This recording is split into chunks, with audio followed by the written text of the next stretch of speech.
Добрый вечер, дорогие слухачи. Сегодня у нас чарговая сустрэча у кавярні «Зно». Мы гутарым с перакладчицей, поэткой Ганной Янкутай. Ну, больш хутчэй, як з паэткай. Сегодня мы говорим про яе кнігі «Конституция и геология». Але перш чым мы пачнем гутарку, Ганна, па-першае, прывітанне. Прывітанне, Павел. Перш чым мы пачнем гутарку, як заўсёды, паводле нашай добрай традыцыі, з папярэдняй гутаркі выкажу парадаксальную думку, але з якой нельга не пагадзіцца. Мы мінулы раз, нагадаю, размаўлялі з перакладчыцай літоўскай мовы Вандай Мартинштуш-Рэйш і гаварылі пра кнігу ўспамінаў Далі Грынкевічута «Літоўцы ля моря Лапцеву». Дык вось, Ванда выказала такую думку, што сёння у нас няма такого паняцця, як літоўскі лёс, як няма, напэўна, і украінскі лёс, што ў нас усіх адзіны лёс. Вот такая цікавая думка, нельга не пагадзіцца. Але сёння мы пачынаем размову з нашай новай госціцай. Ганна, можа быць, ты распавядзеш пра сваю новую кніжку, пра дзве сваіх новых кніжкі, што цябе натхніла, як, нагадваю, кніжкі беларускія працягваюць выходзіць, і не гледзячы ні на што, і вот выйшла адразу такім залпам дзве паэтычныя кнігі. Ганна, табе слова. Ну, увогуле, гэта даволі складанае пытанне, ці адна гэта кніга, ці дзве, але пра гэта трошкі пазней. Пачаць я хачу з таго, што мне ўвогуле вельмі дзіўна пачувацца аўтаркай паэтычнай кнігі, бо да гэтага досыць доўгі час я альбо перакладала прозу і паэзію, альбо пісала розныя тэксты, напрыклад, кнігі для дзяцей, альбо эсэ, альбо навуковыя працы, і ўсё гэта была проза. І вось так гэтая гісторыя паэтычная ў мяне пачалася. Яна пачалася з 2021 году, калі я сядзела ў Варшаве і пісала раман, які адразу, мушу сказаць, яшчэ і не толькі не выйшаў, але яшчэ і не дапісаны, яшчэ далёка яму да дапісанасці. Але гэта мусіла быць сямейная сага, звязаная з гісторыяй Гародні, бо я нарадзілася ў Гародні. І тады ў мяне увесну-улетку з'явілася магчымасць наведаваць лекцыі ў школе экапаэтыкі пры Варшаўскім інстытуце рэпартажу. Гэтую школу арганізавалі польскія пісьменнікі Юлія Федорчук і Філіп Спрынгер. І гэтыя лекцыі ў нейкім сэнсе далі мне новую візію на літаратуру, новае бачанне літаратуры, далі мне новы ключ да пісання, можна сказаць, новую оптыку, якая прадугледжвае працу з уяўленнем, imagination, і ў нейкім сэнсе прадугледжвае таксама змену перспектывы пісьма, вот уласна экапаэтычная оптыка. І я зараз прывяду прыклад, каб гэта не гучала як проста набор словаў. Вось, напрыклад, у сваёй лекцыі польская паэтка і даследчыца раслін, біолог, біоложка, як гаворыцца па-польску, Уршуля Заянчкоўская, расказвала, што ў дрэваў, якімі з'яўляюцца жывымі арганізмамі, ёсць асобныя спецыяльныя клеткі, якія адказваюць за тое, каб адчуваць гравітацыю. І вось калі паспрабаваць уявіць, што можа быць агульнага ў нас і ў дрэў, для мяне гэта вельмі цяжка ўявіць, бо дрэвы гэта нешта такое звычайнае, што ёсць у нашым жыцці, але мы не ведаем, ці адчуваюць яны штосьці, як яно адчуваюць. Але тым не менш, калісьці ў нас і ў дрэваў быў нейкі агульны продукт.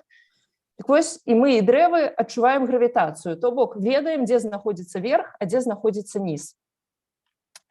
І вось шмат такіх рэчаў я даведалася, калі наведвала лекцыі ў гэтай школе экапаэтыкі, і вось аднойчы я расказала сваёй знаёмай, што вось я тут зараз пішу раман пра Беларусь, але вось мяне вельмі зацікавіла экапаэтычная оптыка. І на гэта яна мне сказала, што на яе думку сумясціць палітыку, груба кажучы, тое, што адбываецца цяпер у Беларусі, і нейкую экапаэтычную прызму, гэта немагчыма. То бок нельга, напрыклад, адначасова гаварыць пра падзеі ў Беларусі і пра кліматычны крызіс. Бо гэта з'явы абсалютна рознага парадку, якія нічым не маюць ніякага перасячэння. І для мяне гэта прагучала як выклік. Неўзабаве пасля гэтага у мяне з'явіўся яшчэ адзін выклік, бо я трапіла на імпрэзу, дзе людзі расказвалі пра свой досвед перажытага ў апошнія гады, І гэта былі людзі не з літаратурнага асяроддзя, не пісьменнікі, не творцы, не мастакі, а гэта былі, ну, так умоўна скажам, людзі, не звязаныя з літаратурнай тусоўкай. І было бачна, што выйсці на сцэну, расказаць пра сябе для іх вялікі стрэс. І калі яны аказваюцца ў гэтай сітуацыі, яны пачынаюць гаварыць вельмі такой бюрократычнай мовай, канцелярытам. Бо яны ўспрымаюць канцелярыт як высокі стыль. Гэта як стыль публічнай прамовы, самапрэзентацыі. І гавораць ужо не сваёй мовай, а ў нейкім сэнсе чужымі канструкцыямі, вось гэтымі штучнымі. І я тады адразу падумала, што трэба проста забараніць канцелярыт, проста неяк яго адусюль прыбраць, знішчыць. Мне з'явілася жаданне змагацца з канцелярытам. І ў рамках гэтага змагання я вырашыла, што было для пачатку някепска ўзяць які-небудзь афіцыйны, бюрократычны, такі грувасткі дакумент і паспрабаваць яго перапісаць паэтычнай мовай. Ну, бо што можна супрацьставіць канцелярыту? Ну, напэўна, паэтычную мову. І так я выбрала Канстытуцыю. Вось я заходжу в інтэрнэт, знаходжу старонку афіцыйную беларускай канстытуцыі, чытаю яе, яна складаецца з артыкулаў з некалькіх раздзелаў. Я да гэтага, мушу прызнацца, ніколі не чытала так запар беларускую канстытуцыю. Цяпер я, прынамсі, уяўляю, што гэта такое, гэта было карыснае чытанне. І я пачала для кожнага артыкула спрабаваць знайсці нейкую метафору. І гэтыя метафоры так я падбірала з розных сфераў чалавечых ведаў. Атрымалася у асноўным, што гэта былі прыродазнаўчыя навукі, біялогія, розная батаніка, у нейкім сэнсе трошкі фізікі, такая вось канстытуцыя раслінаў, дрэваў і аманітаў. І такім чынам ужо ў гэтай ідэі у мяне з'явіліся два гэтыя складнікі. З аднаго боку форма, то бок канстытуцыя беларуская, то бок палітычная, а з другога боку змест, гэта былі вось гэтыя метафоры з прыродазнаўчых навук, і гэта ўжо быў такі экапаэтычны змест. І раптам аказалася, што найбольш плённай крыніцай метафор для мяне аказалася геалогія. Магчыма, таму, што на той момант я даволі часта наведвала геалагічныя музеі ва ўсіх гарадах, куды я трапляла.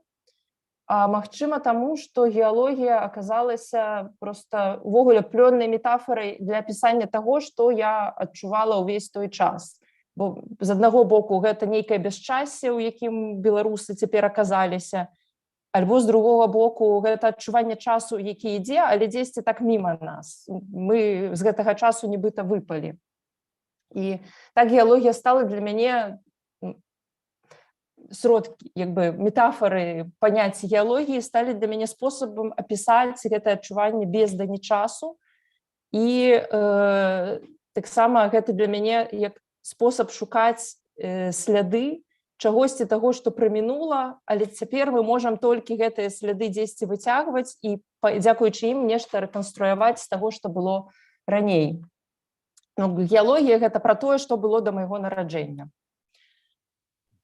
Таксама геалогія аказалася вельмі зручнай для мяне метафорай увогуле для працы над формай, над гэтай кнігай, таму што Канстытуцыя – гэта проста збор вельмі розных артыкулаў. Спачатку ідзе, напрыклад, пра ўладу, потым пра сям'ю, потым пра падаткі, потым пра суд, потым пра мову, потым зноў пра ўладу. Увесь час скачаш з адной тэмы на другую, і атрымліваецца, што мне, бо я пісала да кожнага артыкула сваю паэтычную рэфлексію, трэба было ў нейкім сэнсе ісці за гэтай бязладнай хаатычнай структурай канстытуцыі, закона як тэкста, мастацкага ці не мастацкага. І калі паглядзець на геалагічны зрэз, то ён таксама не будзе, допустим, ісці так роўненька. Спачатку нейкая самая старажытная палоска, потым штосьці больш новае, потым яшчэ пазнейшае, і наверсе ўжо самы новы час.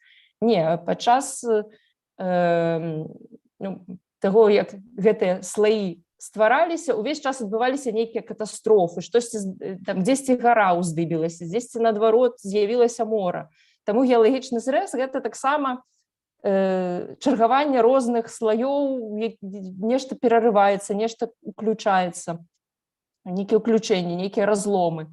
І прыкладна гэтак жа выглядае тая кніга, над якой я працавала. Тым не менш, мне хацелася, каб нягледзячы на ўвесь гэты геалагічны хаос, у яе быў нейкі скразны сюжэт. Бо ўсё ж такі я у нейкім сэнсе апантаная прозай, мне без сюжэта нікуды. І мне хацелася таксама, каб у кнізе быў нейкі аптымістычны рух. І таму, нягледзячы на вось гэты хаос, гармідар і на нейкія гэтыя разломы, ўсё ж такі лінія нейкая, спадзяюся, у кнізе прасочваецца ад першага верша, які прысвечаны вялікаму выміранню альбо паміранню, а да апошняга верша, які прысвечаны вялікаму выбуху, то бок фактычна нараджэнню. Таксама у гэтай кнізе для мяне было важна паглядзець на ўвесь свет так, як быццам гэта была нейкая важная палітычная тэма. То бок для мяне у гэтай кнізе палітычнае ўсё. І нават і тое, як я гляджу на тое, што адбываецца у нашай краіне, і тое, як я гляджу на дрэва ці на той жа скамянелы аманіт. Таксама мне б хацелася, каб у гэтай кнізе проста ці праз гэтую кнігу абмеркаванне законаў перастала быць нейкай такой сферай, не ведаю, ёсць спецыяльна навучаныя людзі, якія абмяркоўваюць законы. А мне хацелася, каб гэта проста стала часткай нашага жыцця, у тым ліку часткай паэзіі, каб мы праз паэзію маглі у тым ліку пагаварыць пра штосьці важнае для нас. І таксама мне вельмі хацелася, калі нават не сунуць фокус з чалавека як з цэнтра сусвета, бо я не магу сунуць гэты фокус, я чалавек, і хутчэй за ўсё, і я знаходжуся ў цэнтры свайго сусвета. Але прынамсі, каб мне хацелася побач з чалавекам паставіць, паказаць гэтае бачанне свету, у якім існуе многа іншых істот, многа іншых жыццяў і многа іншай матэрыі, і што ўсё гэта, у тым ліку я, звязаныя нейкай неверагоднай колькасцю сувязяў, якія вельмі цяжка адсачыць. І вось цяпер я б хацела яшчэ вярнуцца да гэтых, паказаць ужо, напэўна, гэтыя дзве кнігі, альбо гэтую адну кнігу, альбо гэта два бакі адной кнігі. Адна з іх геалогія, альбо вершы напісаная ў музеі, якая была надрукаваная ў Мінску, другая канстытуцыя была надрукаваная ў Беластоку. Гэта адны і тыя ж тэксты, толькі геалогія ўдвая танчэйшая, чым канстытуцыя, бо канстытуцыя гэта вершы плюс артыкулы з беларускай канстытуцыі. Я не магла надрукаваць так кнігу ў Мінску, і нават у нейкі момант мне давялося памяняць назву з канстытуцыі на геалогію, і я падумала, што гэта такі вельмі заканамерны, цяпер, напэўна, чаканы акт самацэнзуры, бо мне хацелася, каб усе, хто працаваў, дапамагаў мне працаваць з гэтай кнігай, не адчувалі сябе ў небяспецы праз такую працу. Але я падумала, што калі ўжо я вымушаная ісці на самацэнзуру, мне хацелася, каб гэта быў таксама мастацкі акт, каб гэта быў прыём. І таксама проста паглядзець, што самацэнзура робіць з кнігай. То бок, чым гэтыя дзве кнігі адрозніваюцца, ці чым яны падобныя. І у гэтым плане, я думаю, што адказ на сваё пытанне я атрымала. Я ўжо магу пабачыць, што самацэнзура з маімі тэкстамі зрабіла. Мне ў нейкі момант хацелася, калі я задумвала гэтую кнігу, каб геалогія была толькі ў Беларусі, канстытуцыя была толькі за межамі Беларусі, але так атрымалася, што кнігі ўсё ж такі перасякаюць мяжу, ездзяць туды-сюды, у нейкі момант сустракаюцца. Без дапамогі чалавека. Можа, нават часам і так. Вот у мяне яны сустрэліся, і таму я лічу, што ў нейкім сэнсе моя задача выкананая.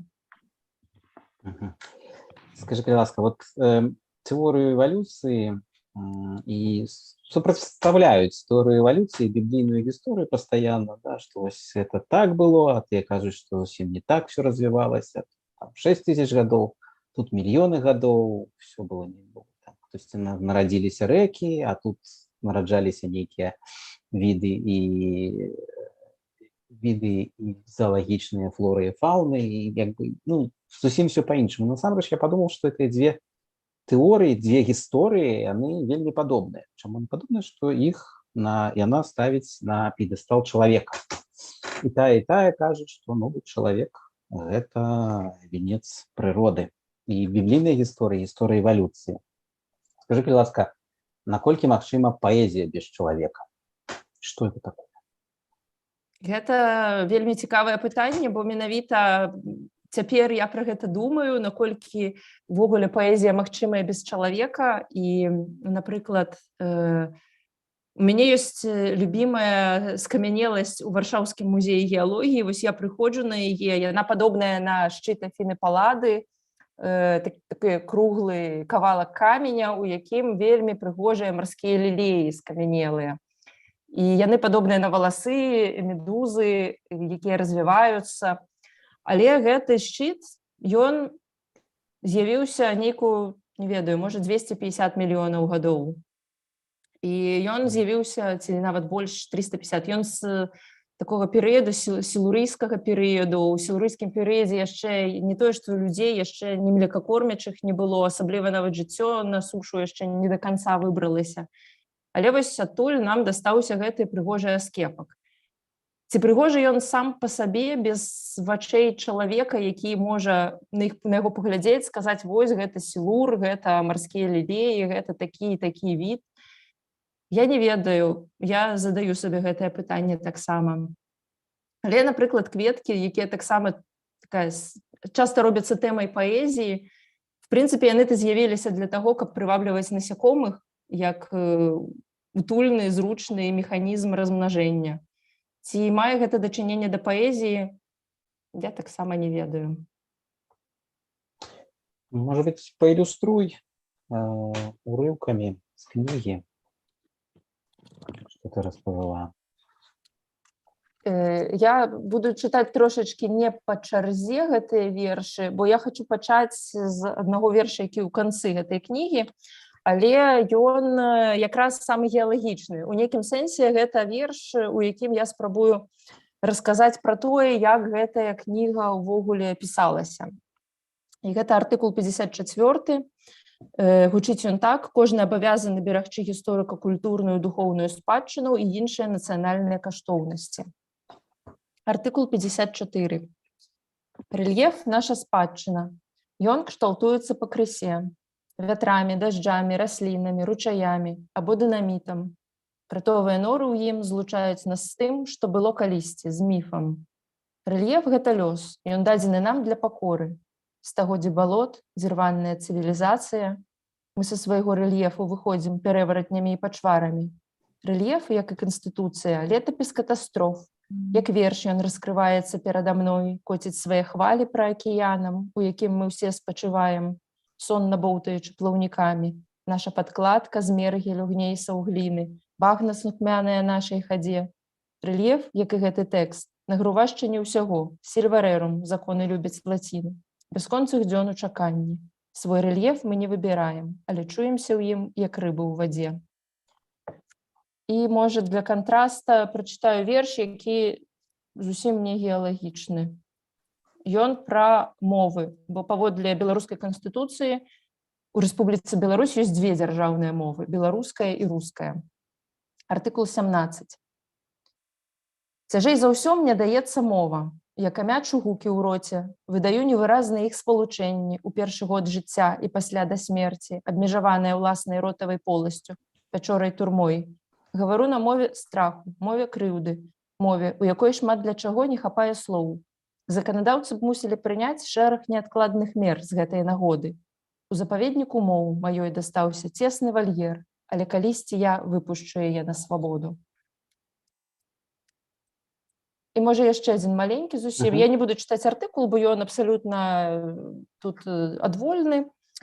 Гэта перадапошні верш у кнізе. Артыкул 62. А бываюць часы, калі чытаць законы ўжо запозна. І тады даводзіцца чытаць вершы. Зрэшты, паслядоўнасць можа быць і адваротнай.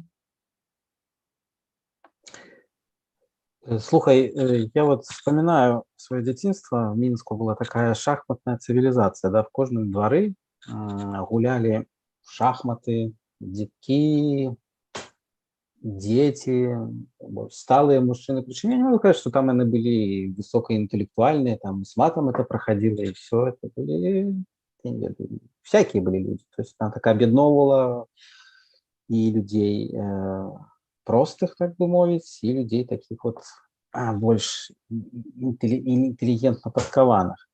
Вот эта цивилизация вся так вот, я не ведаю, так вспыхнула. В моем детстве это было вот просто заходишь в любой двор. Ну, напевно, больше старых, конечно, районов, таких хрущевок, таких сталинок. И вот зараз это просто вот пропало. Оно так пропадало фактично одним выбухом, да, как выпалило, великий выбух так отбылся, и все пропало. Вот было и нема.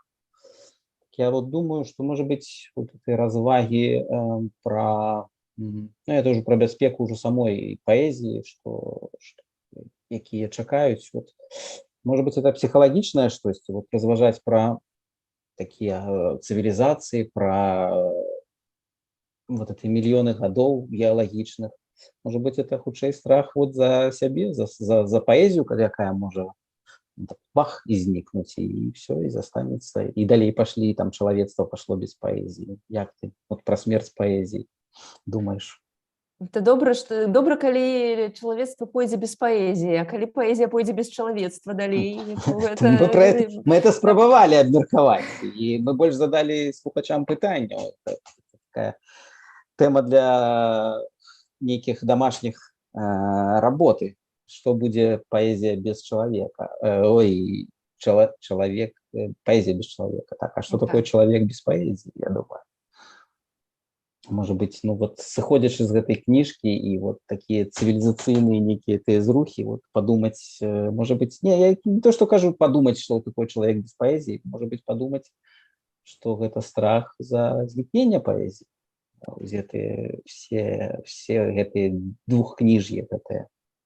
Ну, увогуле, калі ёсць чаму супрацьстаўляць паэзію, то гэта бюракратычная. Вот для мяне, прынамсі, ідэю гэтай кнігі, у мяне з'явілася супрацьпастаўленне бюракратыі. Я шукала, што супрацьпаставіць бюракратыі, і гэта атрымалася паэзія. Цяпер тады можна зрабіць нейкі адваротны рух і супрацьставіць паэзіі бюракратыі. То бок нейкі свет без паэзіі, гэта свет, у якім запанаваў канцылярыт. Усе гавораць, ажыццяўляем падарожжа, а не падарожнічаем, ці вось нешта такое. Рух здзяйсняецца, да, аўтаматычна, што-нибудь такое.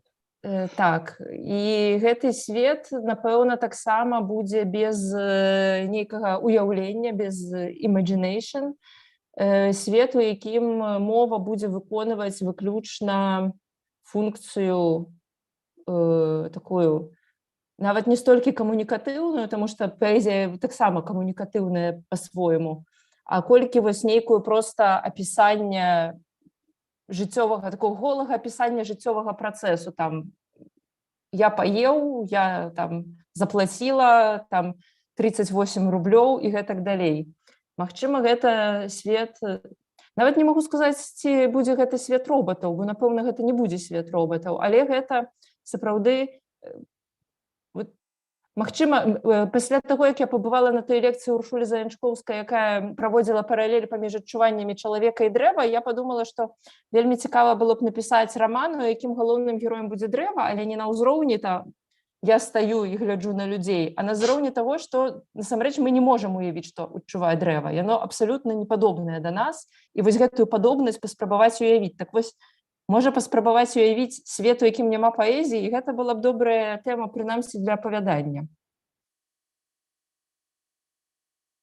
Ну, может быть, мне здаецца, што біблійная гісторыя прайграе сапраўды в такой эпічнасці тэорыі эвалюцыі. І эвалюцыя, калі мы думаем, тэорыя эвалюцыі, не эвалюцыя, конечно, сама, наколькі яна все ж таки усепаглынальная, і вот, што в зямлі хаваюцца скарбы, я не ведаю, гісторыя, вот то, што вот мы можем бачыць зоркі, там, планеты, галактики, цивилизации, а тут это все сховано у нас в земле под нами, под бачком. Досягнем мы зорок, там, это неведомо. А вот то, что до земли мы досягнем, уже досягаем, и там миллионгодовая история, мне здаецца, что это некий плен з этого всего. Так вот, такое пытанне, ці не спрабавала ты думать вот хутчэй про закопаться, может быть, сапраўды все отказы в земли находятся. ты не думала, что вот, может быть, ну, вот не космос, да, а все находится в земле. Ну, Бог у ведаю. зямлі, Бог дзесьці закапаны ў зямлі. І калі доўга добра капаць, то мы аднойчы яго адкапаем. Ну, я думаю, альбо зробім дзірку ў падземнае царства Аіда, калі ўжо звяртацца не да біблійнай гісторыі, а да нейкіх іншых альтэрнатыўных сусветаў. У цэлым, мне б не хацелася супрацьпастаўляць тут тэорыю эвалюцыі і біблійную гісторыю, бо гэта дзве настолькі цудоўныя кропкі апоры, што было б шкада ад нейкай з іх адмовіцца. Калі я помню, вучылася в універсітэце і недзе неяк сутыкнулася з такім тлумачэннем, што як калі Дух Святы гэта любоў, і на пачатку стварэння света лётаў Дух Божы над вадой. І вось гэта атрымліваецца, што на пачатку света над вадой лётала любоў. По-мойму, гэта таксама ўжо гатовы верш. Я просто гэта кажу, бо я выкарыстала гэты вобраз у адным са сваіх вершаў. І тут закапацца ў тэксты можна не менш, чым у зямлю. Можа быць, яшчэ пачытаем развітанне, можа быць, яшчэ некалькі радкоў паслухаем. Некалькі радкоў ці... Некалькі артыкулаў, да. Добра. Будзем артыкуламі все ж мераць. Так, я прачытаю тады, можа, некалькі вершаў, раскажу пра тое, як я шукала для іх метафары. Вось, напрыклад, ёсць артыкул 42, які на адну з такіх вельмі непаэтычных тэмаў напісаны. Гэта артыкул пра тое, якія правы мае чалавек, які працуе па найме. То бок, што яму наша Канстытуцыя гарантуе. Але калі я... блізка для нашых слухачоў, падазраю, для нейкай колькасці. Так, і калі я якраз взялася за гэты артыкул, якраз тады гэта быў восень 21-го года, адбывалася абмеркаванне, ці дактары, ці можа не павялічыць колькасць размеркавання гадоў для дактароў пасля заканчэння універсітэта з 2 ці 3 там да 5. І я таксама думала, наколькі гэта стасуецца з артыкулам 42, наколькі гэта штосьці гарантуе чалавеку ўвогуле, што ён мусіць, адвучыўшыся бясплатна, потым 5 гадоў працаваць і не мець права сыходзіць з месца працы. І таксама даўно мяне цікавіць такая тэма. Ёсць, ну, вось людзі млекакормячыя там з'явіліся паводле тэорыі эвалюцыі там даволі нядаўна, але вось ёсць, напрыклад, птушкі, якія існуюць нашмат даўней за людзей, але вось у іх сваёй птушынай цывілізацыі не развілася. І вось я думала, калі б вот у нас з'явілася нейкая блізкая нам птушыная цывілізацыя, наколькі б гэтая цывілізацыя магла б паўтарыць вось гэтыя ўсе нашыя шляхі? Ці адбывалася, ці былі б птушкі таксама рабаўладальнікамі, ці адпраўлялі б іх на адпрацоўку пасля таго, як яны скончаць свае птушыныя універсітэты. І вось гэта артыкул 42. Шукаючы, чым разбіць грэцкі арэх, варона не ведае, што аднойчы гэта прывядзе да аварыі на АЭС. Варонины калгасы на ўсю моц штампуюць працадні. 10 гадоў без права перапіскі на варонінай мове. У працоўнай кнізе ніякіх змен. Добра, што да эпохі рабаўладання яшчэ далёка. Арэх лускаецца, ядро выпадае вонкі. І яшчэ адзін тэкст, таксама такі геалагічна-біялагічны, гэта артыкул 49, пра тое, што кожны з нас мае, паводле беларускай канстытуцыі, права на адукацыю. І я, калі думала пра гэты артыкул, я думала пра тое, што чаму ўвогуле вучыць мяне жыццё ў Беларусі. Вот самыя асноўныя навыкі, якія патрэбныя для жыцця ў Беларусі. І я думаю, што цяпер адзін з такіх навыкаў гэта уменне быць нябачным. І тады я пачала глядзець, ці ёсць у іншых істот гэты навык. І аказалася, што, напрыклад, вельмі ж многія марскія жывёлы ці там медузы умеюць быць нябачнымі, але самая вялікая праблема для іх гэта вочы. Бо ты можаш зрабіць ўсё сваё цела нябачным, але вочы яны заўсёды будуць бачныя. І дзякуючы ім драпежнік заўсёды можа цябе знайсці, нават калі ты добра схаваўся. Артыкул 49. Выдатніца ў школе выжывання, паўпразрыстая гідра, шкляная медуза, вучуся хавацца ад чужых вачэй і не выказваць свайго меркавання. Ці прынамсі рабіць гэта не надта гучна. Маё жылепадобнае цела не пераносіць сонца, зліваецца з наваколлем і балюча джаліць усіх, хто да яго дакранецца. Бо цяжка жыць з тымі, хто можа цябе з'есці і самой не зрабіцца драпежніцай. Праграма ў школе выжывання даўно зацверджаная, празрысцей, яшчэ празрысцей, амаль нябачная, толькі б не выдалі вочы. Гэта іх бляск недарэчны. І галоўны ўрок – бяспечней быць няшчаснай. Няшчасце – залатая сярэдзіна. Лепш ужо так, чым быць з'едзенай. Я думаю, что это выдатная нота, как развитаться со слухачами и покинуть их сам на сам со своими думками, подумать над сегодняшней сустрэчай и над книгой. Ганна, дякую вялікі. Дякую. До новых сустрэч тады. Нагадываю, что сегодня з нами была Ганна Янкута. Мы абмяркоўвалі новую беларускую кніжку. Якія кнігі беларускія працягваюць выходзіць, а мы іх працягваем абмяркоўваць.